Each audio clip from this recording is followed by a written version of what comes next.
Thank you to Ed and John for two very substantial presentations there. And just a reminder too that the session this afternoon, the forum, is being filmed, and so the information from the presentations is going to be available on the council website in the future.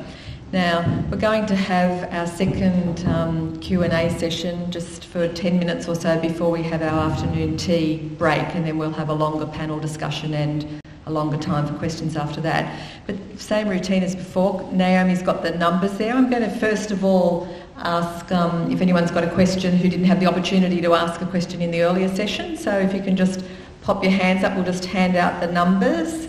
There's a gentleman here, another gentleman here.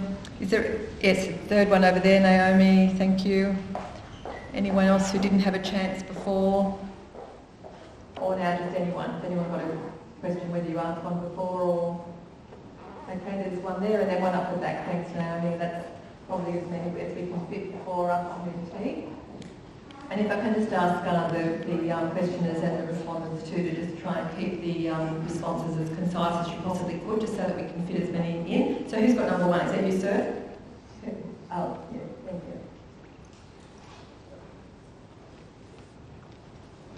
Thank you. Milton Leslie. Firstly, I have to declare that I'm probably primarily responsible for today, good or bad. It's been through my efforts and some very close colleagues that's brought this about. So hopefully it'll be seen as a positive move. Certainly we're pleased to see, I'm very pleased to see the community members that are here today. Unfortunately, I would have liked to have seen more, but we were restricted with that action by some of my colleagues in the councils. But having said that, we'll move on to the question. My question is actually to Mr. Watson. I have got several, but I'll just keep it to one at this minute. Mr. Watson, you mentioned that the expert panel had been, as I recall, dissolved. Can you elaborate further on that as far as you can't elaborate?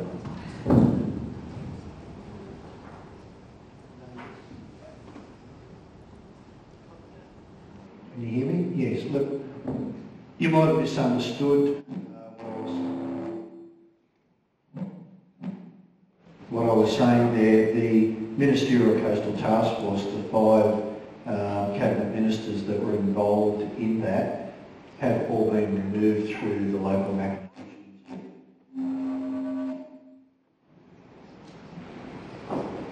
The local machinations in New South Wales politics at the moment, so they've all been replaced, different portfolios have moved around, so it will be some time before the newly appointed ministers that have replaced those previous ministers have got their heads fully around the deliberations of the prior ministers that were working on the coastal reforms. But the expert panel that sits adjacent to that, advising that, they're all still happily and merrily working away with any ministers, so no, they haven't been disbanded at all. Bill, now who's got card number 2, please? Thank you. My name is Jim Gibson. I'm a rate for head of this dysfunctional council, or you excluded.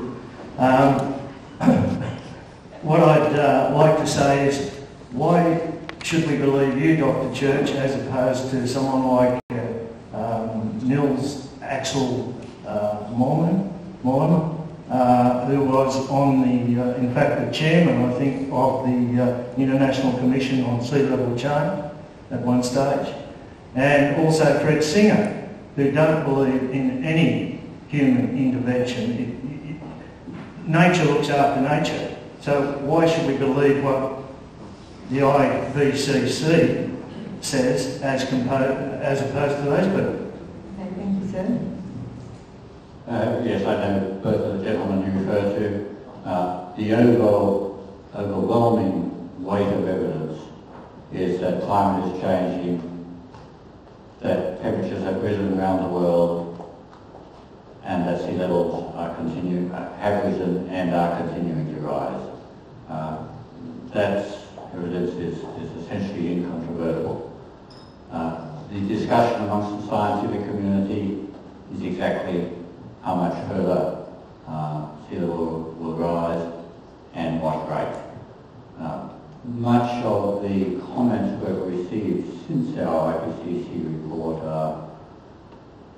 we've underestimated the amount of sea level rise, not that we've overestimated it. The tide gauge records, the paleo sea level records, the satellite altimeter records all indicate that sea level is rising, and the only adequate explanation we have is related to the warming Earth and the loss of mass from glaciers. Now, the loss of mass from ice sheets is less clear, but that is an anthropogenic signal, particularly for Antarctica. We know the West Antarctic ice sheet is losing mass. Again, a whole suite of observations show that it's losing mass. But what the cause of that loss of mass in Antarctica is less clear. Whether it's associated with a natural climate variability phenomena leading to a warming of the ocean beneath the ice sheets, and the evidence is that it is the warming of the ocean that is leading to the dynamic response of the ice sheets in both Greenland and Antarctica. Whether that warming in Antarctica is related to climate variability, natural, or even related to the changes in atmospheric circulation associated with the ozone hole are less clear. But the overwhelming evidence is that climate change is happening and will continue to happen. Thank you, John. Now, who's got the number 3? Thank you, sir. Thank you, David Lambert from Long Beach. I have some contradictions that I've heard today, and I'd like to clarify if you may. Firstly, we're told that the tidal climate along the east coast of New South Wales is fairly uniform, except in the far north.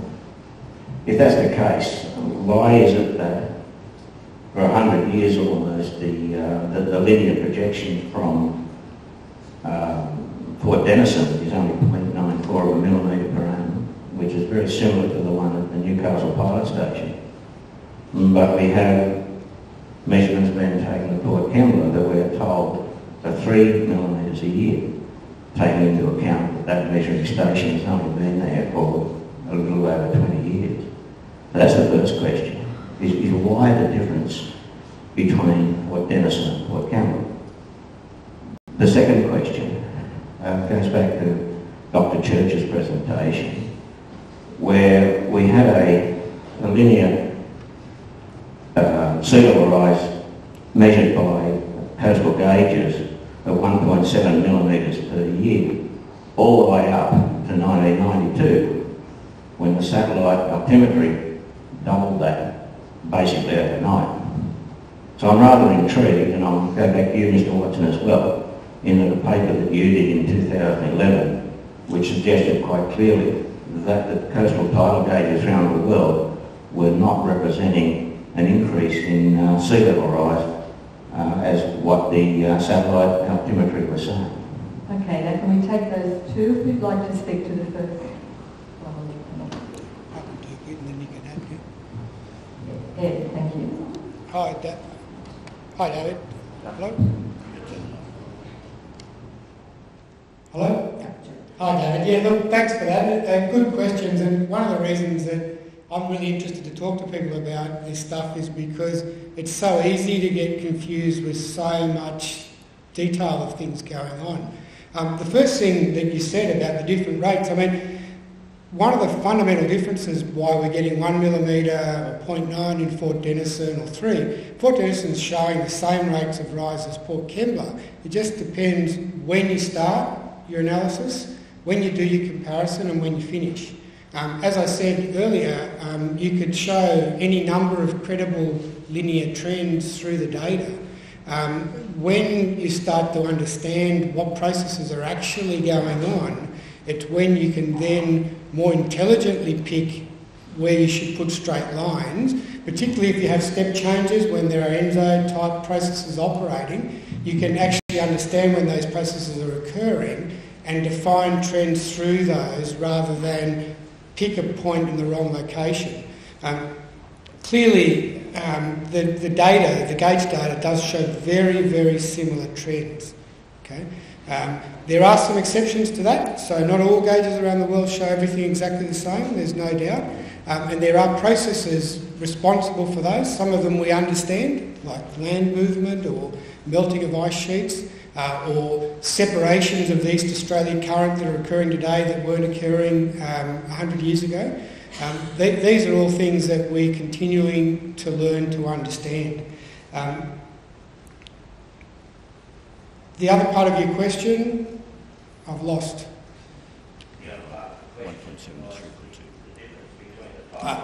I'll refer that to. Yep. Just to reinforce Ed's comment, Port Denison since 1993 is showing a similar rate to Port Kembla, or 3 point something. I'm not sure the exact number. 3.2. Thank you. The difference between the global average rate up to 1993 and the rate since then, yes, high gauges, our best estimate is about 1.7 from the high gauge record up to 1993, and the best satellite altimeters are only available since late 1992, and the good data from the start of 1993 to the present, and they indicate a rate of 3.2 millimetres per year.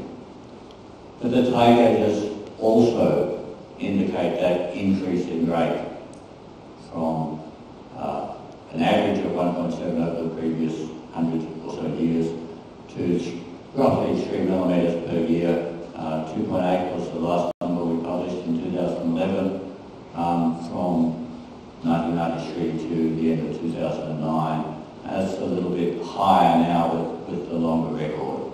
But the point is that they also show an increase in rate at that period. And there's some good physical reasons for that, and you can actually now reproduce and explain the reasons for that increased rate from 1993. Thanks, John. Now, can I go to question number 4? Sorry, you want to add something? I think there was one little bit added on to the end, David. That was about the research that I had published in 2011. One of the key things that come out of that research that a lot of people didn't actually get to in the fullness of the paper was that there was a cautionary note in there that in the evidence from our longest high gauge records in Australasia, that was Fremantle, Fort Denison, the pilot station at Newcastle and Auckland, was that there was a distinct kicking up in the rates all post 1990 in unison, but those rates were not higher nor abnormal than other rates that have been measured during the historical records. And that's something now that's come out of the IPCC work. I was involved as an expert reviewer in that, and there's a lot of work, and in specifics in Chapter 3 on the Oceans chapter, there's a discussion about that particular issue and accelerations. And John pointed out in some of his summary slides that whilst the rates post-1990 are quite high, there is a notification now that indicates that rates in the 20s and the 40s were also quite high and comparable. But what we're seeing now, if it continues to go on for a longer period of time at these rates, and indeed go higher, then we will be experiencing unusual or abnormal rates of rise that are evident anywhere in the historical records, anywhere around the globe. Okay, thanks, Phil. Now over to question number 4. Yes, my name is Philip Hardy from Longreach, and I'd like to ask a question, make a comment to Mr. Phil Watson regarding coastal zone management plans. The existing, or I should say the superseded guidelines for the preparation of the CZMPs require all private property to be risk categorised using the 40-50 centimetre benchmarks.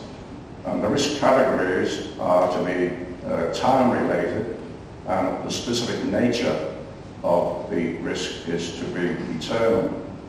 Now, the 40-50 benchmarks have been dropped, and councils have been asked to use in the preparation of the subsequent coastal zone management plan, have been asked to use local evidence-based data. And my understanding is the CZMPs have to be signed off at ministerial level. I understand there's 55 to 57 coastal councils, all presumably using local evidence-based data to set new benchmarks. Does that mean we could have 55 or 57, I'm not sure the number now, council preparing coastal zone management plans, all with different benchmarks representing local evidence-based data? Well, that doesn't make sense to me.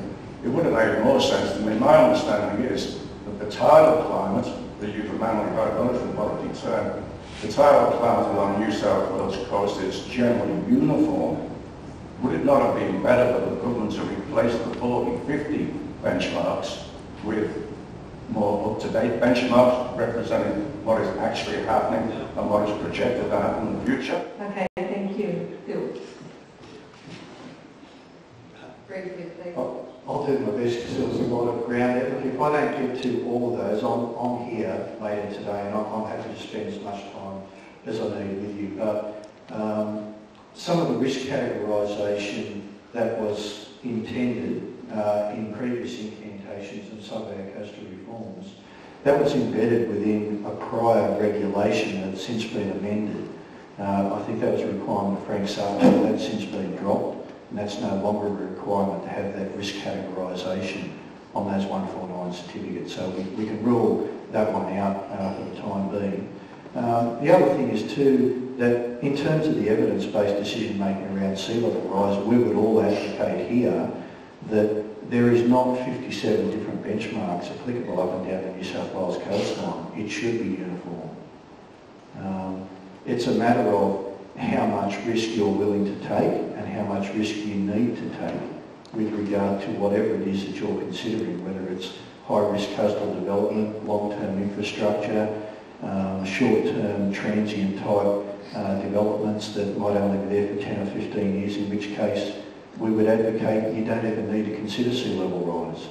It's the dynamic processes that will govern in the short term. So there's a lot of things to consider in all of that there in trying to deconstruct some of those there, but that probably hasn't answered it to your satisfaction. But I'm happy to spend time with you personally afterwards and we can go through each and every one of those things because it's quite a complex mix of things that you were seeking advice on. Just one quick comment. None of our calculations that we do on projecting sea level rise are aware of any coastal council boundaries. Okay, now our last question just for this Q&A. I make one very quick comment on that also. Sorry. Just with regard to benchmark values, and Phil did touch on this earlier, the big issue was in assuming that a single value applies to all coastal development for a particular point in the future. I think that the community is educated enough to be able to make effective risk management decisions and communities as a whole. The bit that's missing is really the detailed bit of work around how to implement different allowances for sea level for different scenarios or different types of development, and that's really where the work is being focused now. And I take my hat off to Eurobodalla for the work that they're embarking to do in setting their planning going forward by looking at a risk-based approach. And the science will be looked after by the scientists. The coastal engineering will be looked after by the engineers. But in terms of making effective planning decisions, what you want your coast to look like in the future will depend on what measures and what allowance you take for different types of development. I'm going to take us to our final question and just say that we will have time after afternoon tea to be able to explore some of these issues a little bit more, both during the panel discussion as well as the open Q&A again. So can I take our last question, the gentleman who has the number 5 card? Yes, Ian Hitchcock from Dalmini. Dr. Church, David Burton, US computer scientist, reviewed one of your papers, I think that you prepared in 2009, and queried the rates of acceleration in sea level rise, and you're quoted as saying, for the 1901 to 2007 period, again we agree with your result and get a non-significant and small deceleration. Now, what is the truth? Is it accelerating at the phenomenal rate you're now talking about, or was there a deceleration? We published 2 major estimates of global mean sea level over the last decade and a bit now. Both of them show an acceleration over the complete record. Both of them show an acceleration since 1900. It's not a phenomenal acceleration, it's actually quite a small acceleration. One of the reasons why it's smaller than you might otherwise expect is associated with the loss of mass from glaciers, the significant loss of mass earlier in the 20th century. However, both of those show an acceleration or an increase in the rate of rise during that period. The longer you go back in time, the more clear that increase in the rate of rise is. If you go to very short periods, even in our own record, you can select a period which either has a positive or a negative change in the rate of rise, because there is natural variability. But over the longer time, there's definitely an increase. When you go to individual high gauge records, it's very much more difficult to separate the natural variability that's occurring from things like El Nino Southern Oscillation, from any long-term trend or any long-term increase in the rate of rise. So it's only possible to clearly identify an increase in the rate of rise from individual gauges if you have a multi-century or more than one century record. The shorter records, it's not possible to do that from individual gauges because you are sloshing water around the ocean like Nevada, and that noise makes it impossible to detect the increase in rate of rise which is there in the global average mean sea level. Okay, thank you presenters, thank you questioners. We're going to have a short afternoon tea break and we'll commence again at 5 to 4.